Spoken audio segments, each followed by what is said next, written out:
Hello everybody, hopefully आप सारे ठीक होंगे। अच्छी चल रही होगी आपके एग्ज़ाम की तैयारी। ठीक है, तो जैसा कि आपको पता है कि हमने ये वीडियोस जो हैं वो रिवीजन के लिए शुरू की हैं। बेसिकली ये हमारी रिवीजन वीडियोस चल रही हैं। सो आज का जो हमारा टॉपिक होने वाला है वो मनी एंड बैंकिंग पर होने वाला है। तो सबसे पहले हम मनी के बारे में पढ़ लेते हैं। देखो, मनी के बारे में पढ़ने से पहले आपको ये पता होना चाहिए कि मनी से पहले हमारे देश में क्या सिस्टम था एक्सचेंज का। अगर हम बार्टर सिस्टम की बात करते हैं तो आपको बहुत इजीली पता है कि गुड्स के बदले में गुड्स दी जाती थी। ठीक है, उसकी बहुत सारी डिसएडवांटेजेस थी बार्टर सिस्टम की। सो जैसे हमने टाइम के साथ अपने आप को चेंज किया, हमारे पास मनी की फॉर्मेशन भी आनी स्टार्ट हो गई। हमने गोल्ड में किया, सिल्वर में किया, तांबे में किया। ठीक है, अभी हम कॉइन्स की बात हम कर रहे हैं। ठीक है, तो फिर हमारे पास पेपर मनी भी आई, प्लास्टिक मनी भी है हमारे पास। ठीक है, और फिर हम आज के टाइम पे मोस्टली ठीक है इलेक्ट्रॉनिक मनी का यूज़ करते हैं।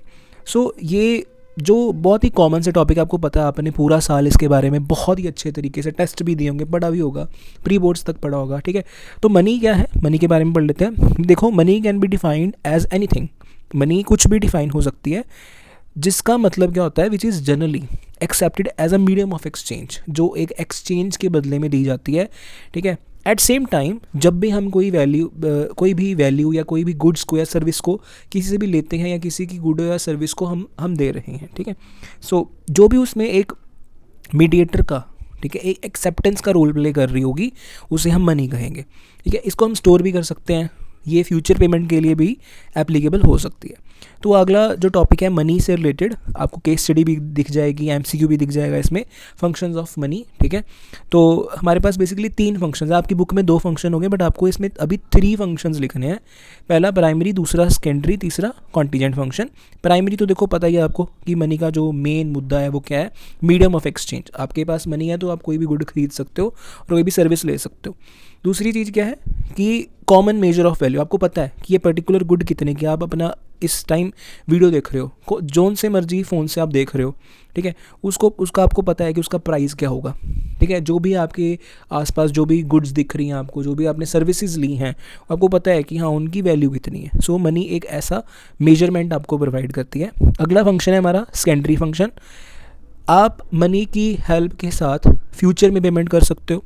ठीक है, आप मनी को स्टोर कर सकते हो, आप मनी को ट्रांसफ़र कर सकते हो विद इन द कंट्री और आउटसाइड द कंट्री।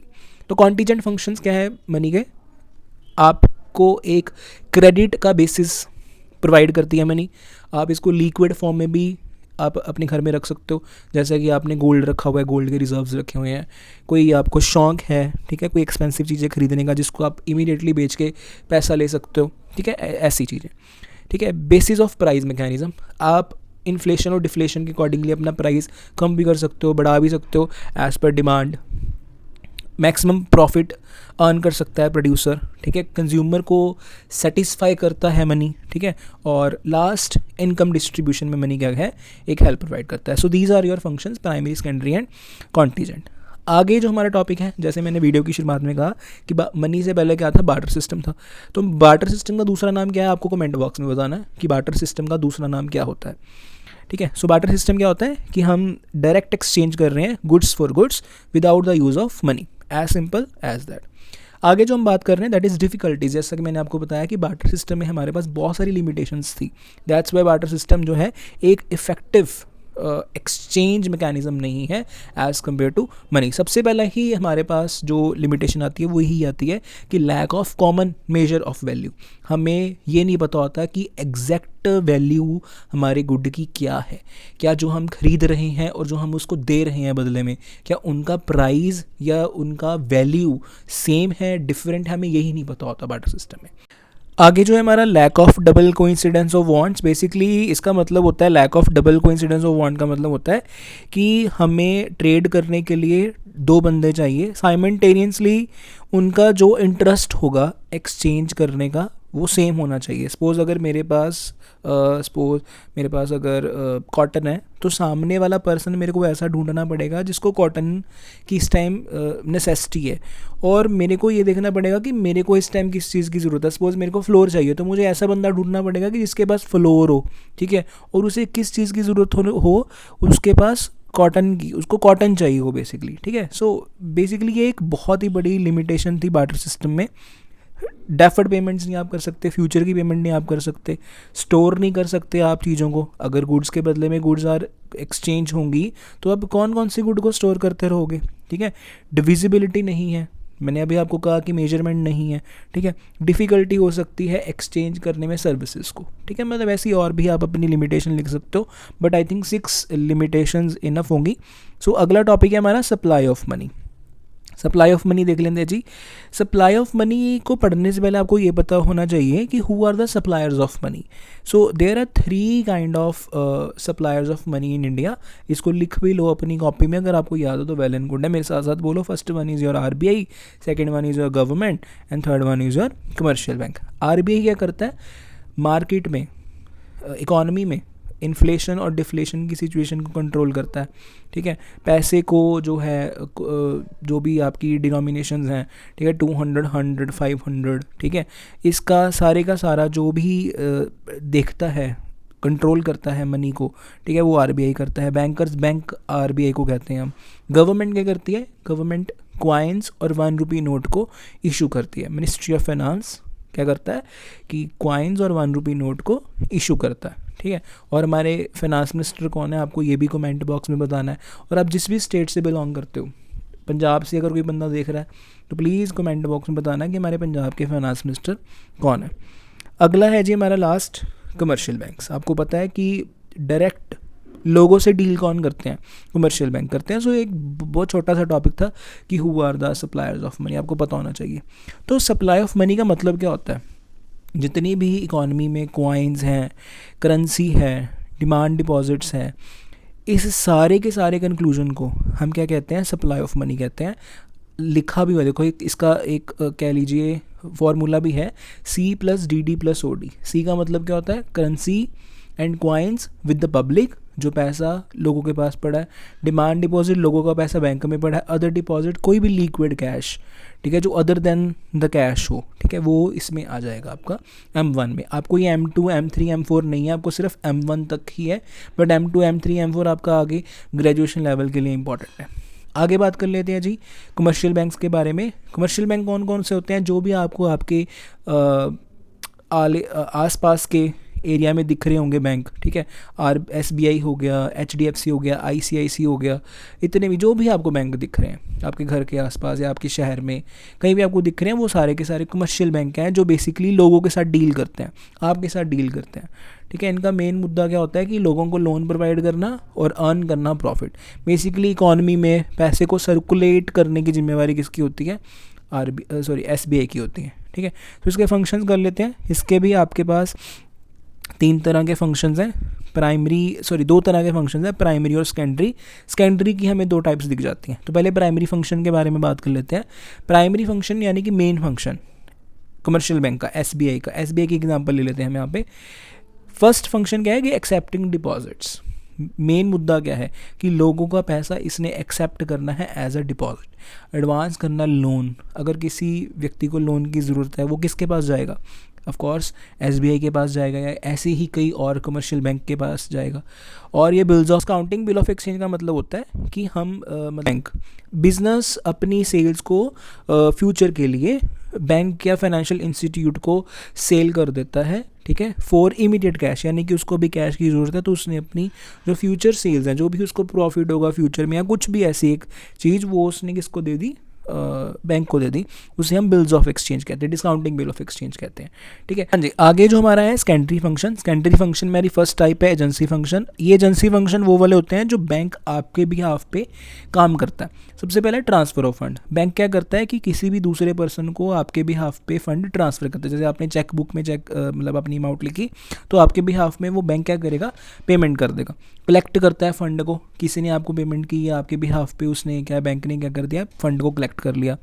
परचेज करता है, सेल करता है शेयर्स को, सिक्योरिटीज़ को on the behalf of customer, ठीक है।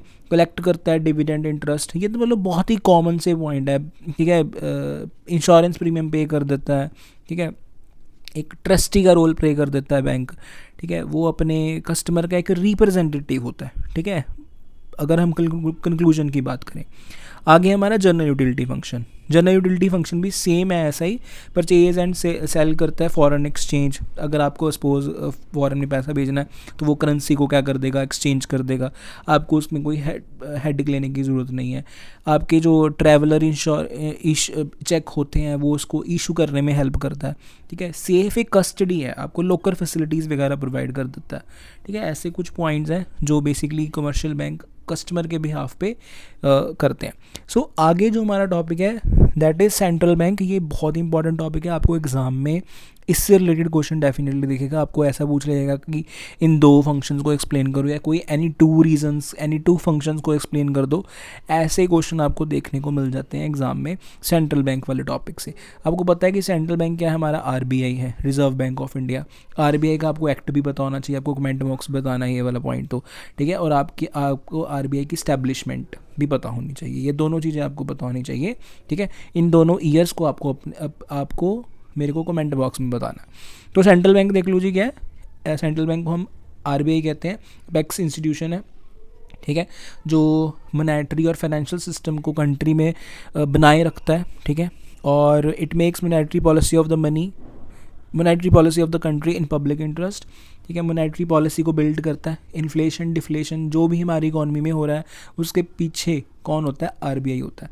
किस टाइम इन्फ्लेशन, किस टाइम डिफ्लेशन, किस टाइम किस सेक्टर में इन्फ्लेशन आएगा, किस टाइम किस सेक्टर में डिफ्लेशन आएगा, ये सारे का सारा आरबीआई डिसाइड करता है, ठीक है। तो बेसिकली अगर हम इसका क्रक्स देखें तो क्या है कि ये मैनेज, सुपरवाइज और फैसिलिटेट करता है बैंक्स को। अगर आपको ये क्वेश्चन आ जाए कि आरबीआई ने अपने आप को मॉडिफाई किया है, यस आप लिखोगे यस आरबीआई ने अपने आप को मॉडिफाई किया है, वो रेगुलेटर से क्या बन गया, आपको पता है क्या बन गया, फैसिलिटेटर बन गया, बिल्कुल ठीक, वेरी गुड। अगला है जी हमारे पास फंक्शंस देख लो। पहला फंक्शन हमारे पास क्या है, बैंक क्या, आरबीआई क्या करता है, इशू करता है, बैंक्स को पैसा इशू करता है। ये सरकार के बिहाफ पे भी ट्रांजैक्शंस करता है। ये दूसरे बैंक को एडवाइज़ करता है, सुपरवाइज करता है कि वो देखो बैंक काम कर रहे हैं अच्छे से, नहीं कर रहे, कंट्रोल करता है क्रेडिट को। मैंने आपको बताया था कि आरबीआई हर साल कितने टर्म्स में पैसा इशू करता है, 2 टर्म्स में, ठीक है, क्रेडिट को कंट्रोल करता है। अगर आपको कहीं भी हेल्प नहीं मिल रही या किसी भी बैंक को कहीं भी हेल्प नहीं मिल रही तो आप किसके पास जा सकते हो, आरबीआई के पास जा सकते हो।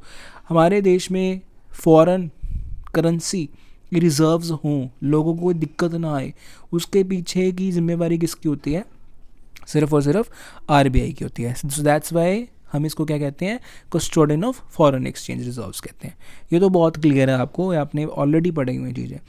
आगे जो हमारा इंपॉर्टेंट टॉपिक हो जाता है, आपको इसका न्यूमेरिकल फॉर्म में क्वेश्चन दिख सकता है, 2-3 मार्क्स में दिख सकता है या 1 नंबर में भी दिख सकता है, एमसीक्यू भी आ सकता है। मनी क्रिएशन और क्रेडिट क्रिएशन वाला टॉपिक, ठीक है। सो क्रेडिट क्रिएशन क्या होता है कि बेसिकली जब आप जाते हो बैंक में, ठीक है, आपने अपना खाता खुलवाया तो उस खाते में से जो आप अमाउंट भरते हो बैंक में, जब आपने इनिशियल डिपॉजिट करवाए, उसका कुछ ना कुछ बैंक अपने पास अमाउंट रखता रहता है, ठीक है। वो बेसिकली बैंक की क्या होती है, सर्विसेज की इनकम होती है, मतलब वो आपसे अपना मतलब कह लो कि एक फ़ीस चार्ज करता है। ये बैंक की क्या होती है, इनकम होती है बैंक की, ठीक है।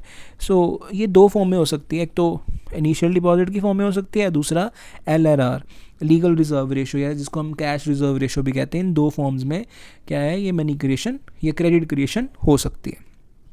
लीगल रिजर्व रेशो देख लेते हैं जी क्या होता है। ये सेंट्रल बैंक इशू करता है सारे के सारे कमर्शियल बैंक्स को। It is fix by the central bank of a country. It is the minimum ratio of deposit legally required to kept as cash by bank. Basically इतने rate पर ही bank जो होते हैं, कमर्शियल बैंक्स जो होते हैं, वो अपने पास क्या रखेंगे, रिजर्व्स रखेंगे, ठीक है। ये कौन देता है, आरबीआई डिसाइड करता है, फिक्स रेट पे करता है, इतना याद रखना। कैश रिजर्व रेशो देख लो। पहले लीगल रिजर्व रेशो क्या है, पता लगा कि कैश रखेंगे। सीआरआर क्या है, वो इतना अमाउंट पे या इतनी रेट पे अपने पास क्या रख सकते हैं, रिजर्व्स रख सकते हैं। देखो सिटुएटरी लिक्विडिटी रेशो क्या होती है, स्टैट्यूटरी लिक्विडिटी रेशो क्या होती है कि it is a part of LRR, ठीक है। ये लीगल रिजर्व रेशो का ही पार्ट होता है। जो भी आपने कोई भी लॉकर फैसिलिटी ली है या कुछ भी आपने बैंक से सुविधा ली है, ठीक है, उसका जो रेट है, उस पर जो रेट लगता है, ठीक है, वो सिटुएटरी लिक्विडिटी रेशो में आएगा, ठीक है।